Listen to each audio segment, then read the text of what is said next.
Welcome to the party. I'm Sam Ekstrom of Locked On Sports Minnesota. Today, comprehensive Super Bowl grades on the commercials, the broadcast team, Rihanna, all the important stuff. I'm Luke Braun of Locked On Vikings, and I'm very mad that my parlay didn't hit. I'm Arif with Pro Football Network. I'm also mad that my parlay didn't hit, and I think I've got more of a right to be mad than Luke Braun. But that's always true. My takeaway from the Super Bowl is that perfection is meaningless and that you should not pursue art. Luke Inman on Twitter, at Luke_Spinman. Guys, I didn't know you lost. I'm just genuinely curious to tally up these prop bets today. I have no idea who won. Let's figure that out today, guys. Plenty of prop talk and more on today's post-Super Bowl edition of the Minnesota Football Party. Locked On Sports Minnesota podcast. It's endless Minnesota Vikings talk with the diverse voices of your local experts. It's time for the Minnesota Football Party. It's your guys hanging out talking next level Vikings football. So join in with Pro Football Network's Arif Hassan, Locked On Vikings Luke Braun, Superior Sports Talk's Luke Inman, and Vikings insider Sam Ekstrom, plus the biggest names in Minnesota football for the Minnesota Football Party. And it starts now.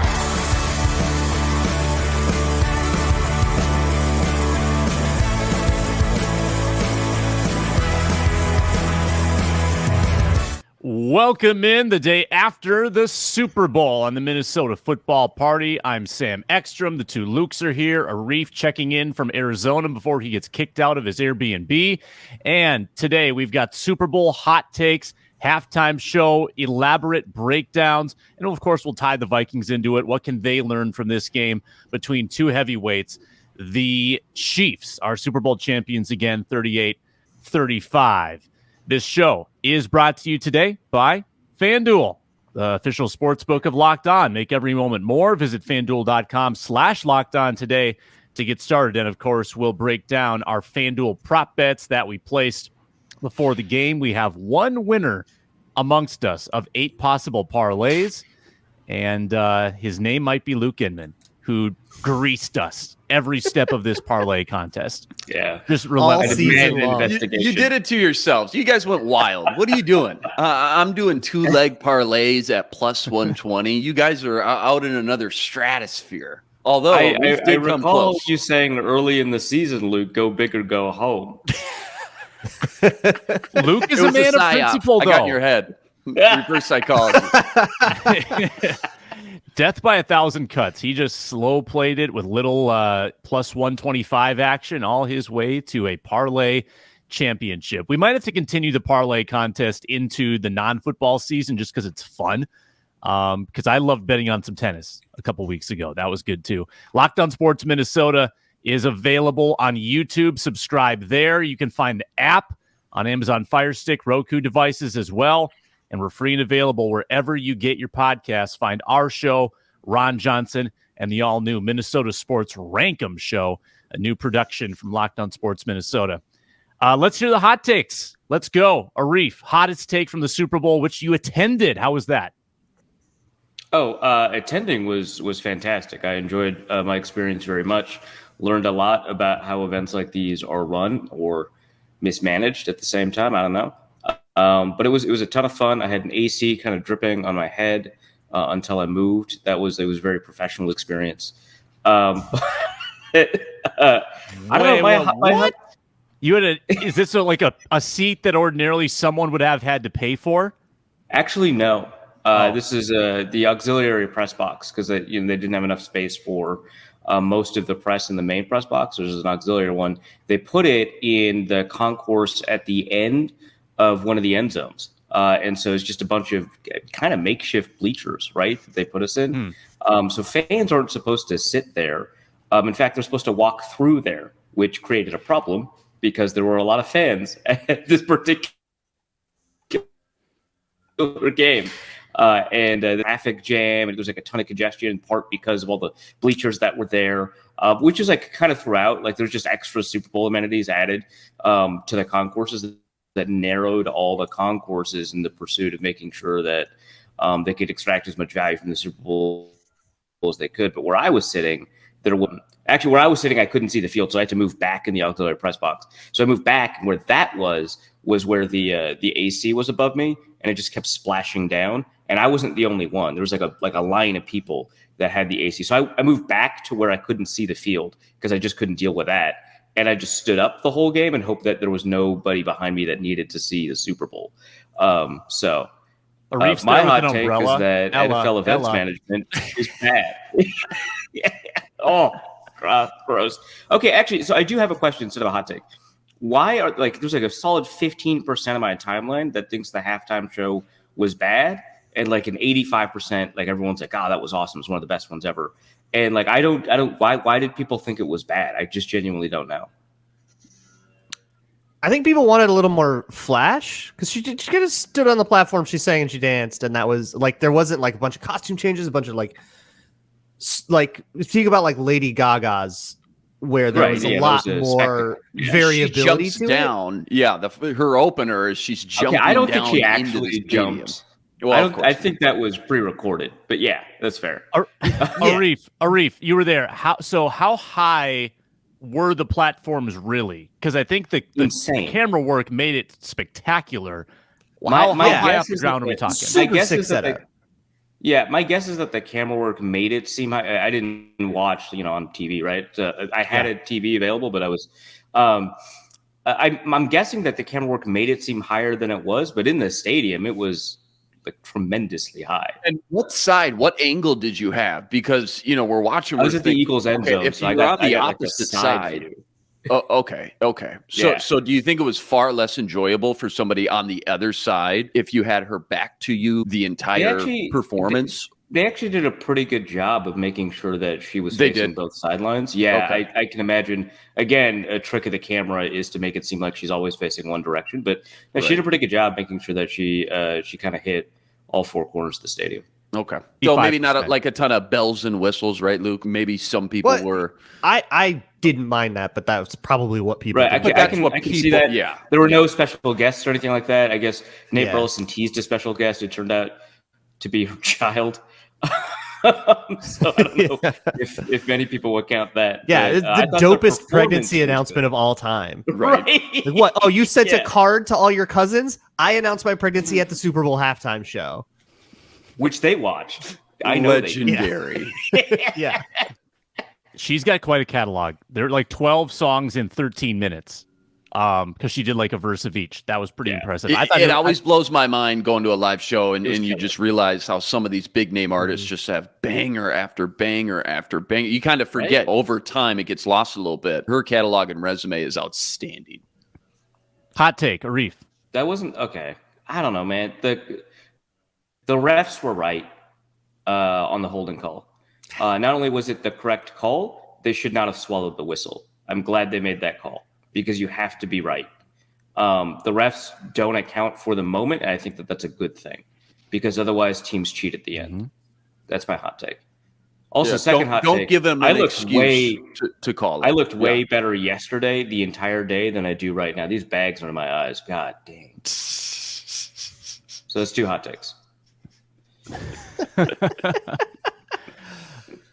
Braun, hottest take.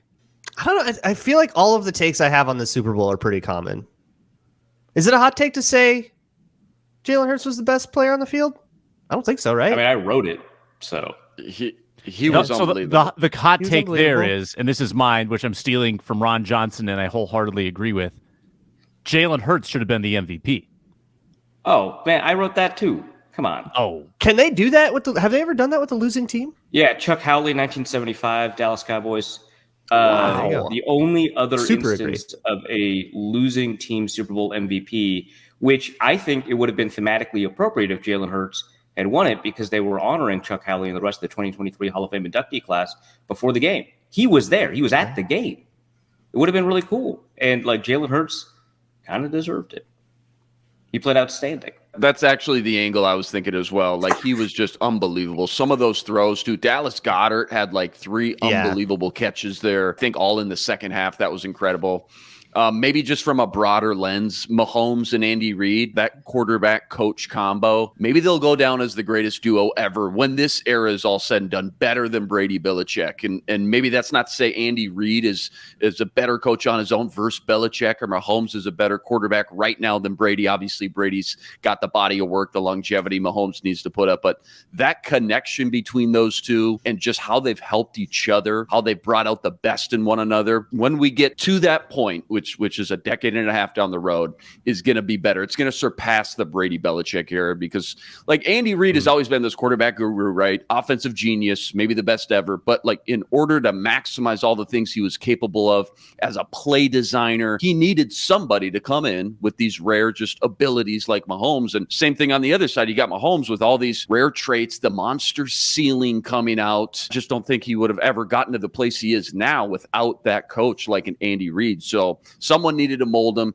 get him to the place he's at now, because he wasn't a surefire number one pick. I mean, we've talked about that a lot lately. Like, he wasn't a sure thing, and not just any coach could have done the things that he's done with Patrick Mahomes like Andy Reid has. So he needed the right guy, and I just think looking back, there's probably nobody better, really, of all 32 coaches at the time than Andy Reid to do it. So I think we're just so lucky as fans of the NFL and the game that we got this quarterback coach combo like we did, because Mahomes could have easily gotten drafted by the Texans or Browns or Cardinals, and it's a far from given that, we would have gotten the same final product. Bears. The Bears. Bears. Yeah, I mean, who knows what Mahomes we would have gotten. So just as a fan of the game, I think this combo that we're seeing, this coach-quarterback combo, is just unbelievable. The Brady-Belichick partnership was built on cold, calculating precision. Totally. And there wasn't a lot of joy in it, right? It wasn't always a fun aesthetic. Famously joyless. One's a defensive-minded coach, so that's why, too, right? Like, they balanced each other out perfectly, like they needed each other, but you're right, there wasn't that marriage or connection there. And I don't even know if what I'm saying is that hot of a take, really. I mean, it sounds maybe ridiculous because Brady and Belichick have, 6 Super Bowls?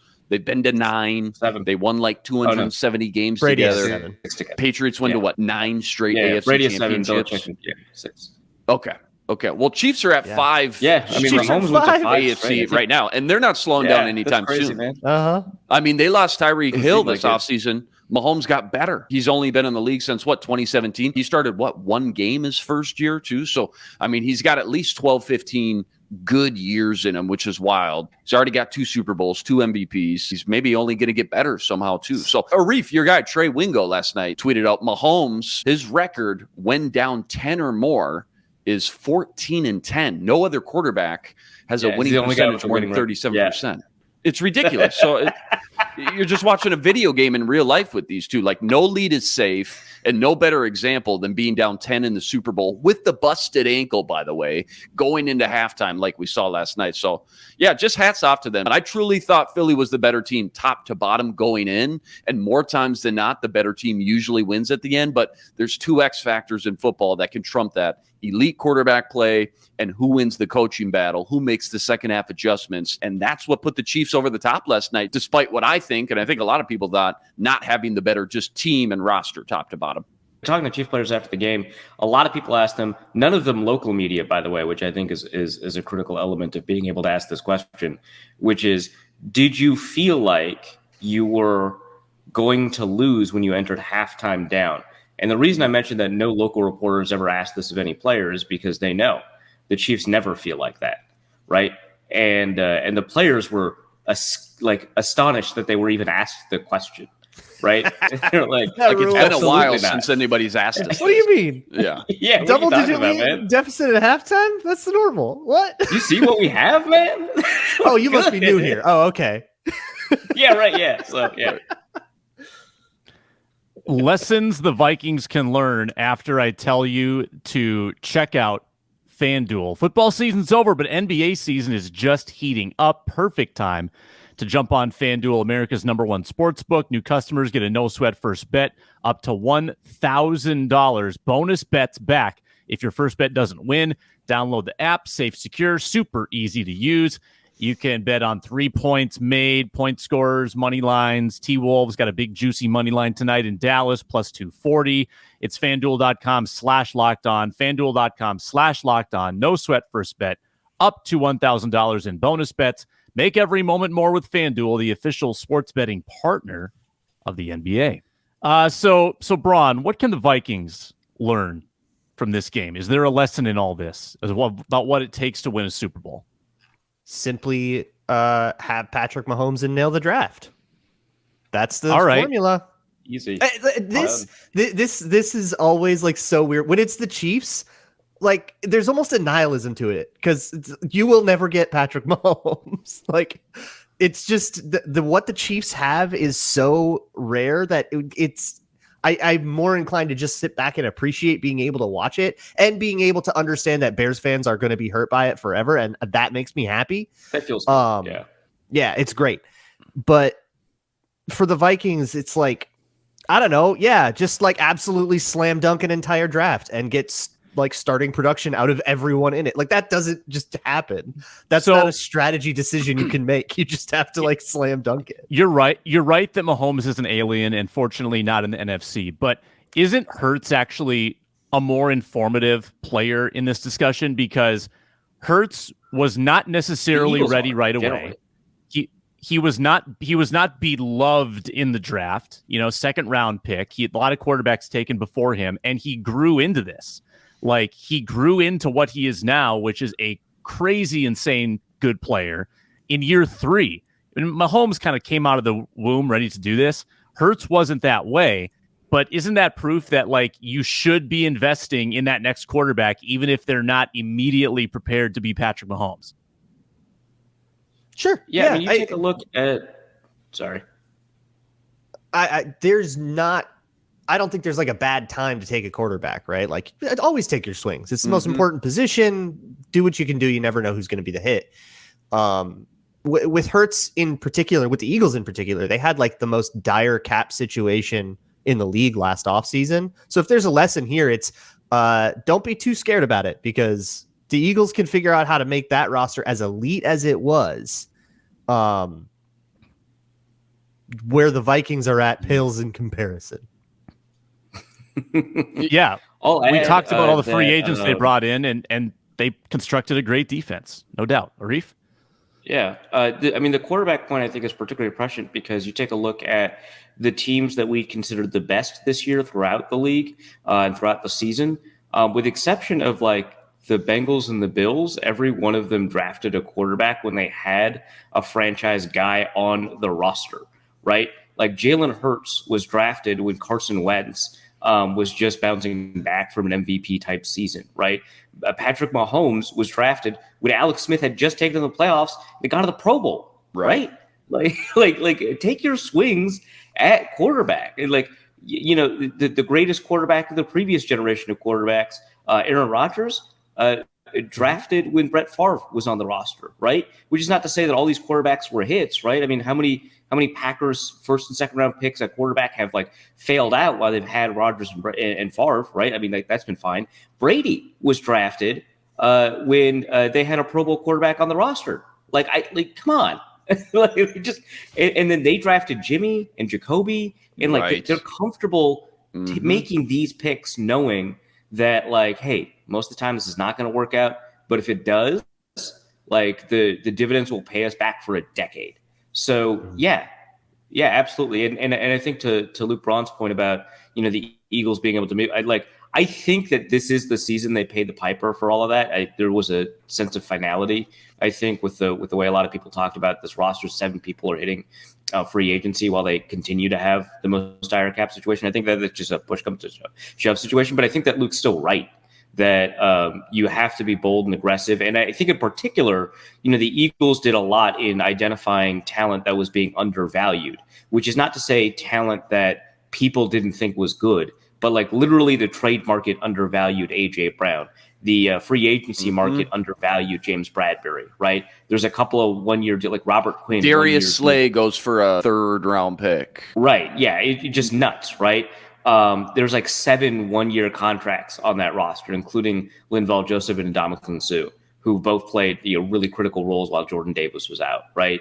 Like they acquired star players in every possible manner that you can acquire a player, and they did it by getting players that were just undervalued. Like Maybe you're not going to get the Arizona Cardinals DeAndre Hopkins trade available to you every offseason, but it's like not insane to see the AJ Brown trade value. You just have to find it. Luke nailed it 100%. Like, just go kill the draft and keep taking swings on quarterbacks for sure. But Howie specifically, and both teams, but Howie, like, obsessed with the trenches. And you look at both those teams that were playing in that game last night, their offensive lines, they're just unbelievable. 2 elite offensive lines. You think about Kirk Cousins, a guy who needs that clean pocket, needs good protection up front. For 2 weeks, we talked about the Eagles pass rush and how it's one of the greatest of all time. Chiefs hold them to 0 sacks. Philly allows only 2 as well. But you look at the way they're built, like, you got to hit on some of these guys later in the draft. Teams just don't have the luxury to use all their early picks on offensive line. Chiefs nailed Creed Humphrey with the last pick in the 2nd round 2 years ago. He comes out as a rookie, makes the Pro Bowl.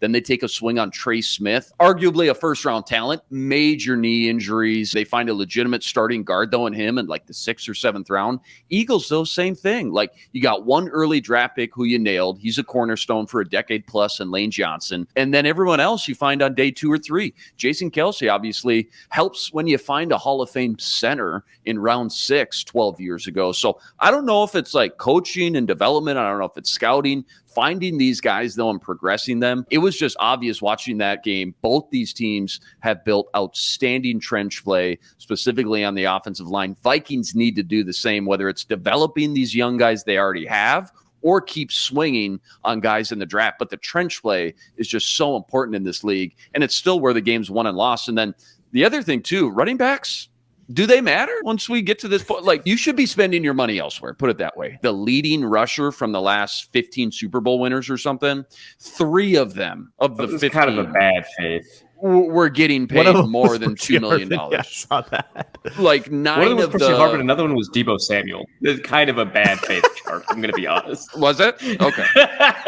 Well, I just like 9 of the 14, like the base 3 receivers on the chart.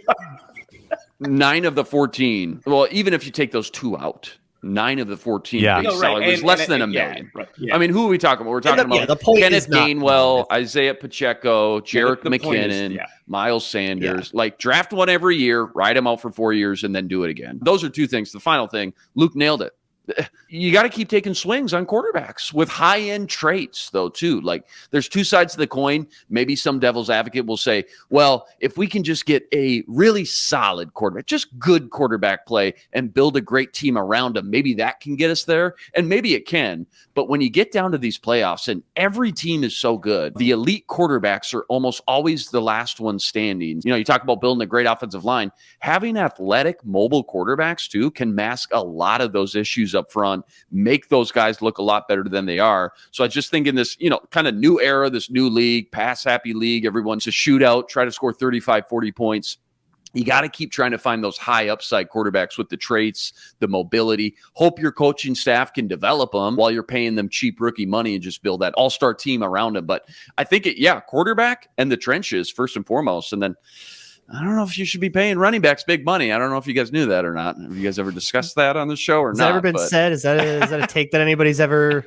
It's a hot take, a novel concept around these parts. I think. Yeah, I don't know about that. Mike Zimmer said to establish the run. I'm still floating on that ideology. Oh, these teams established the run, Val. They established that. Miles Sanders, 7 for 16.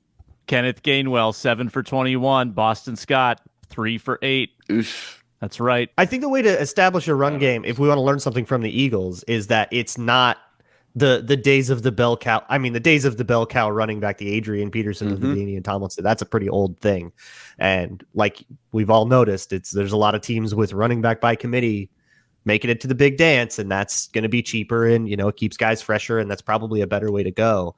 But also, in addition to having a lot of people, like it's not about I'm going to have one guy, I'm going to pay him a lot. It needs to be, I have 3 guys they can all play, and they can all be part of, the Vikings didn't have faith that Kene Wangu could get in. He barely played. He got in a couple times when the backups were in, right? So not having that versatility and not having the versatility in that run game, the Eagles had option plays. They had regular zone runs. They had power encounters. Like, they had everything in their toolbox to make that run game work. And it led to games like the NFC Championship, the San Francisco game. They ran all over him, and Jalen Hurts was not throwing his best ball, and it didn't matter because they could run for 8 yards a pop and run it all the way down the field. I think if there's a lesson to learn there, it's if you do want a run game that does matter, that does actually help you win games, I think multiplicity needs to be an important part of it. Deebo Samuel's not on this list. I don't see Deebo, all right? I see Percy. I don't see Deebo, all right? They're all running backs. Luke Inman had the stats that Arif didn't have. Why are you defending it? Let's do more nerdy stats. Nerdy stat of the Super Bowl after I describe the wonderful Built Bars. A delicious treat without the fat and calories. Try Built Bar and their outstanding 100% real chocolate flavors. Peanut butter brownie batter. You can get them at your nearest Walmart or Sam's Club. Just go to the pharmacy section, get the 4-bar box, or stock up with a 13-bar box. They're super good and super healthy for you. On only 130 calories, 4 grams of sugar, but a whopping 17 grams of protein. I don't know how they do it, but they do it every time. They nail it with these new great flavors and new ways to pick up Built Bars. Walmart, Sam's Club, or, of course, the usual Built.com. Nerdy stat of the Super Bowl. Analytics fans rejoice. Woo-hoo-hoo! It's time to get educated. Whoa, you're blowing my mind right now. With the nerdy stat of the day. Arif, you're going to get kicked out of your VRBO Airbnb spot here in about 4 minutes, so why don't you go first? Yeah, sure. In the second half, the Chiefs had available to them 230 potential offensive yards to gain. The only reason they did not gain 230 is because Jerick McKinnon slid at the 2-yard line, one of the smartest moves I've ever seen in the Super Bowl, but it does mean they did not get the rare 100% achievement that I don't think I've ever seen in a game. That's insane. That is 4 drives, incredible. 3 touchdowns, and game-winning an intentional slide. And the game-winning. And like Neal's back. So I would argue that they gained 230 yards out of 230 possible yards, but officially they gained like 231 because they kneeled back off of that slide. But that's what in the world, man. Yeah, that is against that defense, crazy. Man. Like just to end up in the green in every metric, pretty much in the second half. As a whole, even with the slow first start. Andy Reid, again, just second half adjustments, unbelievable. How about those 2 touchdowns? The play call, the play design, fake wide receiver direction and motion, and then you're getting to the defender flowing that way pre-snap, then hike it. I think it was Sky Moore and Tony cut back the opposite direction, wide open, unbelievable. Greatest second half in recorded history. Barnwell had the stat that Arif had. It was 93.8% success rate in converting a first down into another first down or a touchdown. 93.8 drive success rate. That is crazy. I've never heard of that. But Eagles' number 1 pass defense in the NFL did not matter. Evidently, Eric Bieniemy plucked that play from, you're talking about the fake motion, plucked that play from the Jaguars game against the Jaguars. That's right. Yeah, game Doug against Peterson. the Eagles. Week 4, something crazy like that. Yeah. Which that's also appropriate in its own way, right? They did change some things. One of those plays was an RPO. Another play was set out a little bit wider, and the fake motion was shorter in both instances. And in both instances, they were able to hide the motion a little bit behind another eligible receiver. So there are some differences, but they knew what the rules were. Travis Kelce said this after the game too. They knew what the rules were for that Eagles defense when it came to following motions. And so they knew that would be available to them for both Kadarius Toney and Sky Moore, which at the beginning, or I could say the quarter pole of the season, both of those players were in hell, right? Yes. They were not having a good time. No one believed in them. They were making mistake after mistake. And here they get some of the go-ahead scores, right? Just incredible. Braun? I have, mine can kind of help explain some of that dominance in the second half. So per Next Gen Stats, Pat Mahomes was pressured on 25.9% of his dropbacks. One of the worst pressure performances the Eagles put out all year. And one of the biggest reasons for that was that Mahomes got the ball out in under 2.5 seconds 56% of the time, which was their 6th highest on the season, and that was from Ben Solak put that out. So the Chiefs managed to neutralize a pass rush by getting the ball out quickly. As Vikings fans, we are familiar with this, but that'll do it against a front seven that was playing as well as the Eagles were playing all year. With Mahomes hobbled, that was huge, and I think that's really where the Eagles lost the game, was the inability to keep the quick game from being a viable option for the Chiefs. Because if they can just get the ball out, dump it off, which is what they, where they were at their best all season was when they could dump it off to dynamic players underneath and set up after catch opportunities. The Eagles couldn't stop that, couldn't get it together on those 2 touchdowns Arif mentioned. Get the ball out quick, and the scary front four doesn't matter anymore. Yeah. Yeah, no and sack just to on add hobble to that, Mahomes, just crazy. Unbelievable. Just to add to that, those motions were obviously important because they led to scores, but the most effective plays the Chiefs had all game all came off of some form of backfield motion, like Kelsey getting wide open over the middle of the field, TJ Edwards dancing and spinning and pirouetting. A lot of that has to do with dual motions coming out of the backfield. I mean, they knew exactly how to screw up those linebackers' eyes, and they did it again and again and again. Arif, you rolling? You got to go? You got to come home? Got to fly out? Oh. Yeah. I'll see you all in Minneapolis, I guess. I don't know. It's not the rest of you. Bye. Later, bro. Safe travels. And that leaves 3. My nerdy stat of the day, then we'll get to Inman's. Rushing in the second half. Kansas City, 17 rushes, 126 yards, and they added 37 percentage points of win expectancy with their runs. Only 4 times in Andy Reid's coaching career has his team done that on the ground in the second half of the game. Usually he passes to catch up in a game. In this game, they legitimately ran their way back into that football game and won the Super Bowl. Thought that was pretty interesting and much needed because Patrick Mahomes didn't have to put himself at risk as much. Now, he did run the ball himself some of those times, and that did put himself at risk, but he didn't have to drop back quite as much against a pass rush that was actually getting pressure. That was absolutely huge for them not to get home despite actually having those quarterback pressures all game. It's going to kind of echo what Arif and Luke already touched on, but they probably did it better than I could. But just the Chiefs, even after the slow start on offense, just in the green in almost every metric against just that daunting Eagles defense that was just so much different than what we expected going in. Rushing, passing, EPA, early downs, late downs, just didn't matter. Chiefs offense in that second half specifically was unstoppable. And to do it against that defense that we kind of all just kind of put on this pedestal for 2 weeks just speaks volumes. Mahomes and Andy Reid, just unbelievable job in the second half with those adjustments. Incredible. Let's rank some stuff, guys. Some of the fun stuff of the Super Bowl. We lost to Reeves, so we won't. But we did get a Reeves take on the halftime show. 1 through 10. Let's give it a ranking. Use decimal points for specificity. Halftime show grade. Inman, what are you giving it and why? I go 7.2. Solid. Felt like maybe some obvious lip syncing right away. But man, Rihanna, she's just such a bad chick, dude. She's incredible. Wasn't like my favorite ever. Didn't blow me out of the water, but still way better than most we've seen the last 10, 15 years. So 7.2, just rock solid. Yeah, I'm in the same range. I'll give it a 6.8. But you know what? I'm going to give it an extra point because she did the Super Bowl halftime show while pregnant. Yeah, unbelievable. That's insane. So I'll give it a 7.8. Yeah, I'm up there too. How about an 8.1? I thought it was dynamic. I thought that she really stood out. It was all about her.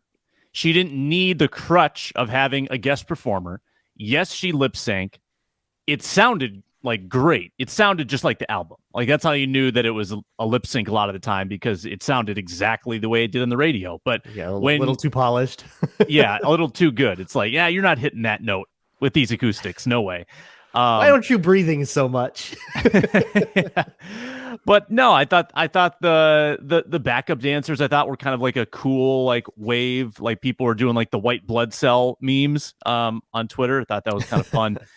But just also like when you're kind of our age, you've grown up like high school, college, in your 20s, hearing all those songs like over the years. So just a lot of familiarity. I loved it. I thought it was great. Also, I'm not grading on whether I'd want my like 9-year-old to watch it. That wasn't part of my equation. I don't know if I would want that, but how about the commercials? What'd you make of those? I had to go back and watch most of them because I didn't catch a lot of them like during the game.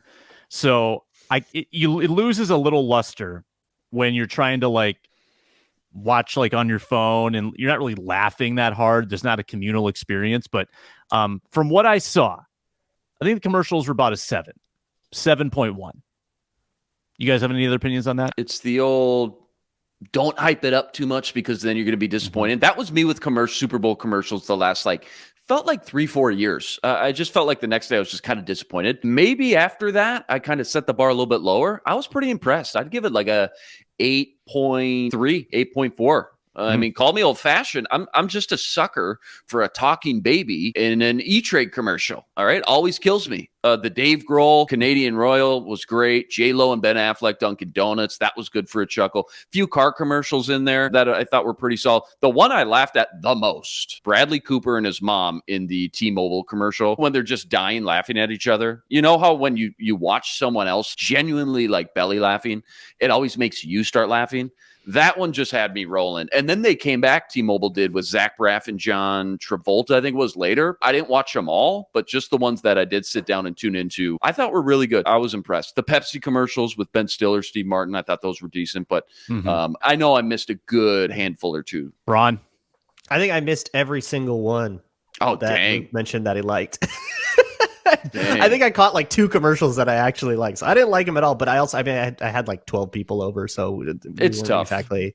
Yeah, we were chatting and stuff, so I didn't see much of it. So a very limited, skewed perspective. But of the ones I did see, I don't know. I don't feel like they had the creativity things used to have. It's either like something tried and true, like like a baby in an E-Trade commercial. We'll just do that again. Kills me. I was particularly annoyed by M&M's. What was all this about? Like, they're back. They didn't even do it, the Maya Rudolph thing, for a while. They like made a huge thing of it, and then they were like, no, we're not gonna. I think it was a commentary. It was a commentary on cancel culture. That's say insanely annoying commentary. Shut up, M&M's. Nobody wants to hear that from you. That's not what we're here for. Just sell chocolate candies and shut the hell up. I'm giving it a 2. I didn't like the commercials, but I caveat that with maybe I just didn't see the right ones. 2, the number of commercials you watched, right? The number of commercials I liked. Honestly, that was me the last 3 years in a row coming out. I just was so unimpressed. So maybe I set the bar so low. Anything just somewhat creative would have entertained me, but I got to sit down and watch some of the best ones that I missed. Well, unfortunately, the best commercial from last year, which I thought was one of the best in a while, was Larry David doing FTX, which is bankrupt, which is done for. No crypto commercials. What happened? No, the budgets are dried up for some reason. I don't know why. Oh, that's hilarious. That's funny. Kevin Burkhardt, Greg Olsen, first Super Bowl broadcast together. What'd you think? 1 through 10. I have to legit abstain from this one. I did not hear a word they said the whole game. I'm loving Greg Olsen this year, plain and simple. Like, I can't wait to just watch him keep getting more comfortable back there. And then the thought of, oh my God, him and Brady teaming up, if that happens, like, I hope all that works out. I hope there's not too many cooks in the kitchen if that's the route they decide to go. But I know you and I were talking about this yesterday, Sam. Like, I'm a big team CBS guy over Fox. I think just from a production value standpoint, Fox gets a little too cheesy for me, almost kind of cheap at times. They've got better broadcasters and announcers, I think, top to bottom. But all of a sudden, between Olsen, Burkhardt, who I thought was solid last night as well, and now Brady coming in, plus you got people like Aaron Andrews, etc. I think they're closing the gap quickly on CBS moving forward. That take team last night, I would give it a 8.1. I was pretty impressed. Mm-hmm. I thought it was an 8.5. Announcers along with production. I thought the replays were good. I thought Gene Steratore was informative. I thought that Greg Olsen was just on top of everything he needed to be. And honestly, I don't know how you guys feel about the way Romo's going. I've always thought Nance slightly overrated, and mainly because they make the moment about them. Nance doesn't lay out ever, and Romo is even worse. And Burkhardt and Olsen just hit all the right notes. I think that they could like quickly become one of the most popular group because Al Michaels is drying up with Amazon. Mike Tirico is always going to be like right in that like professional solid range. I don't know if people give him like props as the number one, but Burkhardt and Olsen, man, I mean, that's such a good duo that Fox might be regretting like bringing Brady in. Like this is the Rudy Gobert trade. The Timberwolves are saying, oh, we could have had Walker Kessler for cheap, and then we went and we got Gobert. Oh, Basketball Lions at it again. So it sounds like Bron, you didn't really see anything, but post game, I just wanted to rip Fox a little bit. So this is why they weren't like a 10 out of 10. You have Aaron Andrews and Tom Rinaldi roaming the sidelines. Their voices work, and they have microphones. And you choose to put Terry Bradshaw on the stage as your interviewer. Why? You have the best interviewers in TV, and you're giving Terry Bradshaw the mic. What? That's Fox, man. This is what I'm saying about Fox. Missed opportunities left and right. So real quick, though, and I agree with you, Sam. So they're signing Brady. They're bringing him in. Are they going to do a 3-man tag team? Is it going to be those two plus Brady, or is he going to have his own new play-by-play guy? It is heading that way. That'd be so weird for Greg Olsen. Be like, I got a really good point to make, but I don't know if I want to step on Tom Brady. Right. But now I'm second-guessing myself because Tom Brady will think I'm wrong. Buck, so this Collinsworth used to be Fox. Used to be Buck, Collinsworth, and was Aikman? I think it was a 3-man booth with those. Joe Buck and Joe Collinsworth was the Disgusting Act game. Exactly. I was just gonna cite that. Yeah. So I think there's precedent for it. I think it could be very dicey because Monday Night Football tried this with Levy and Riddick and Jaws, and it didn't go well. Right. It didn't go well. However, I think Burkhardt is better. I think that Olsen is better than anyone in that booth, and I think Brady could be the wild card. But yeah, there is a really, really interesting dynamic that happens when you introduce a third. I would like him to stay away from it, but I could see their hands being tied because Olsen is so good. Yeah, and I don't want to because what do? You demote Daryl Johnston from the number 2 team. Johnston and Davis are just getting their stride. They're actually blossoming into a really nice crew. I don't think you want to interrupt that either. So you can't put Olsen with. Are you going to put him in the Jonathan Vilma chair with Kenny Albert? No. Are you going to put him with Chris Myers? Good, though. Like it would suck to be to say, "Oh, you're in the C team," but that'd be a pretty good duo, and then we don't have to listen to Jonathan Vilma anymore. Well, yeah, he would make whatever duo it was better. He would just be super overqualified to do the Panthers and the Lions in Week 13. It's a good problem to have. They're stacked. Yeah. CBS still has better depth. You're not an Aikman guy. I am not an Aikman guy. Hey, who won that? His words are old. Who won that Super Bowl draft that we had, by the way? Let's look. We drafted the best Super Bowl games of all time. We added in our favorite broadcast team, our favorite halftime show, blind vote, which ended when the Super Bowl began. The winner of the contest, as I open it up on Twitter.com, Team 1. Who was that? Inman. Inman had Prince. Number 1 overall, baby. We all knew. Carried me. Yep. Sometimes nothing else mattered. Sometimes you go into some of these drafts. Doesn't happen all the time, but once in a while, there's just an obvious number 1 overall pick that just kind of carries you. It's like 1998. Everybody had a great time, but the Colts got Peyton Manning. That's right. As I predicted, my Buck Aikman choice killed you. I got last. And that's crazy because your first 2 picks coming with the snake coming back at 4 and 5 were unbelievable. You got 28-3 Patriots over the Falcons, and then Patriots over Rams? Patriots Rams. Brady's first, and then I got the blackout Super Bowl. I loved my choices. You got a great roster. Yeah, people just hate that Joe Buck pick. They just do. Yeah, Braun, you got 3rd. Arif got 2nd. All right. Speaking of not Speaking of contests, we had our parlays, and we each had 2 on the Super Bowl. Luke, you hit yours, and it wasn't that hard. You hit it in the first half.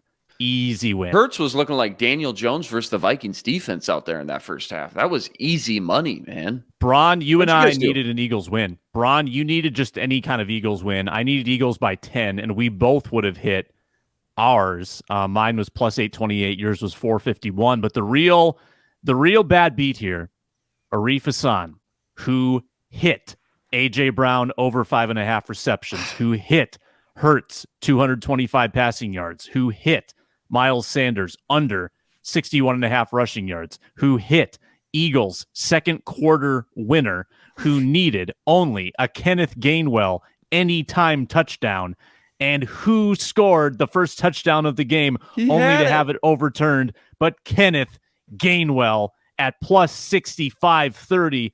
Arif,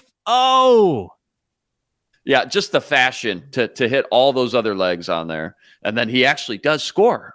But then to have it come back, so brutal. In Can you real imagine money, if that was a real bet? Can you imagine if somebody out there made $32,000. Yeah, $32,000 for a $500 bet. That's disgusting. And it was the right call too. Like Yeah, it it wasn't was. like a bad call. Yeah. It was just Yep. that close. Yep.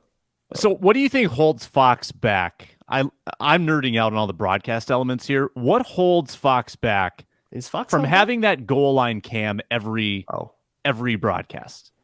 Because the goal line Don't they? cam, Don't they? not the one, not so like the broadcast cam as the play is happening right down the line.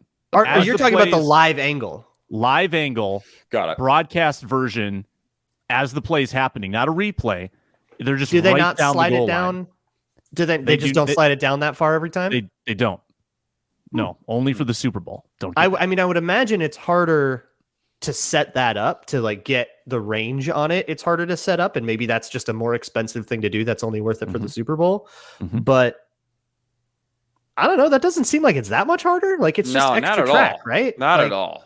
Not yeah, at maybe all. Hey, it's a Tom success Brady, story. We can look here's forward to that in 2023. $37.5 million a year. Oh, we can't spend the extra $5,000 to do this camera. Hey, Nope. we can spend. I mean, they can't 800 get a good bit rate either. Like this is a problem on a lot of things. Fox has somebody was telling me at the party, and we saw it all day. They have the worst bit rate in all of sports broadcasting. For those who don't know, the bit rate is like how much information each pixel contains.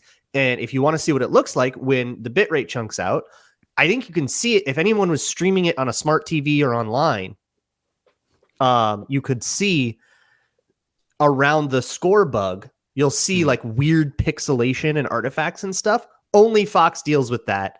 And that is relative to something like paying Tom Brady or relative to some of the money that Fox throws around, should be a much easier thing to fix. And it's sort of, there's your big broadcast sin. But I hope we can look forward to that new angle then, because that did feel really seamless. I didn't even notice it until you pointed it out. That Yeah. bit rate is just one more reason why I just always just prefer CBS over Fox. Just again, when I just say kind of a little cheesy, a little cheaper, a little dumbed down versions of everything compared to when you watch CBS, that's a perfect example of why. That The bit rate. Fox music, though, to me, will always be superior. Okay, that's fair. So good. That's football. Let's end the show with this. It's time to tell you who spilled their proverbial drink on the sofa. Get ready for this week's party foul. Eagles bungled the final play. They had 6 seconds and the ball at the 36. So 10 yards. Jalen Hurts stepped on Jason Kelsey's foot. That's what happened. Okay, but he also stepped up confidently from the 30-yard line. He did not as have if- to step on Jason Kelsey's foot. As Yeah, if that he a- was that going a to look. throw a 70-yard ball. That to me didn't make any sense. They had 6 seconds and probably playing like the most preventive of defenses. Get 15 yards first and then try it. Well, the problem was it was the clock was at 4 seconds for so long. I think the play was already in, and then they added those 2 seconds. It seemed so late that I don't think they realized they had an extra 2 seconds. Had they known, then yeah, absolutely. No excuse. Like, you got to run, try to get 12, 15 yards in 4 or 5 seconds and get out of bounds, then throw your Hail Mary. But I'm with you, Sam. Yeah, what are you doing? That last play, what a letdown. Yeah. At least it just as a fan who's really got no skin in the game, you just want a chance there at the end. Mm-hmm. Party fouls? Sodgate. Erroneous. Yeah. Inexcusable. Give me 800,000 next time. I'll take care of it. I'll do a better job than what you put out there last night. That was atrocious. It's the Super Bowl, man. What are we doing? Unbelievable. Okay, that one's kind of an obvious one. I know everybody's kind of griping about that today. How about the confusion about the Gatorade bath and which color it was? Like, they cut to the shot of Andy Reid on the sideline. He's already dripping in liquid, but you can't make it out at home. Like, what color is that? And we're all thinking it. People got money riding on the Gatorade color prop bet out there. There's mass hysteria, confusion because, somebody in the TV control room was a half second late switching it over to the sideline shot. And after all that, by the way, it turns out it was purple. Huge underdog, 10-1. That was the long shot. Huge underdog. Wow, was that? Mine goes to Eagles fans as a whole and their Rocky statue false flag operation. Nobody believed it the third time around, and the fourth time around, it was just ridiculous. It was one thing, the Vikings in the NFC Championship, somebody put the towel on the Rocky statue. They got all mad about it. All right, sure. That's you got your blowout. You get to say whatever you want. I think that a Giants fan put a Daniel Jones jersey on it, and then they got blown out. And I was like, okay, this is a thing now. And then before the 49ers game, it was like this ripped up t-shirt with like Sharpie, and it just felt like the fakest thing in the world. And there's no 49ers fans in the picture. There's no evidence that this was a 49. It felt like an Eagles fan making it up to have something to be mad about. And then there was a Chiefs one on the Rocky statue that felt just as fake. So I don't buy. I need evidence that was a Chiefs/49ers fan. And now that the Eagles lost, all of the vinegar has been taken out of that. Also, it is a statue of a fictional character. It would be one thing if that were a statue of some revered member of Philadelphia history, a founding father or something like that, somebody who, an abolitionist or somebody that we could really honor. Nope. That's a fictional character played by a dude that we probably shouldn't have a statue of also. So maybe chill out about the Rocky statue. That's a movie. Can we get a statue of ASAP Rocky next to him? I think that needs to be the next movie. Get a statue of Meek Mill. I would have more respect for it than a statue of Rock, because at least that's a real person who exists in the real world. Kobe Bryant. Rest in peace, Philadelphia guy. Come on now. There's a lot of murals up around LA of Kobe Bryant. Oh, we lost you. You had a salient point about Kobe Bryant, and we missed it.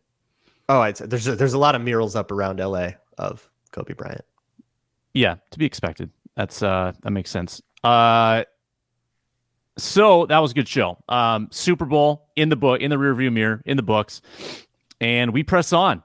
Free agency previews. The next few shows, we got a month until free agency hits. We're going to go position by position, find our targets. Who are the Vikings going to add? Who are they going to subtract? Who are we going to have crushes on and then not get on the Vikings roster? All of that to come. Make sure to subscribe on YouTube, Locked On Sports Minnesota, and find us wherever you get your podcasts. For Luke Braun, for Luke Inman, and Arif Hassan as well. I'm Sam Ekstrom. It's the Minnesota Football Party on Locked On Sports Minnesota.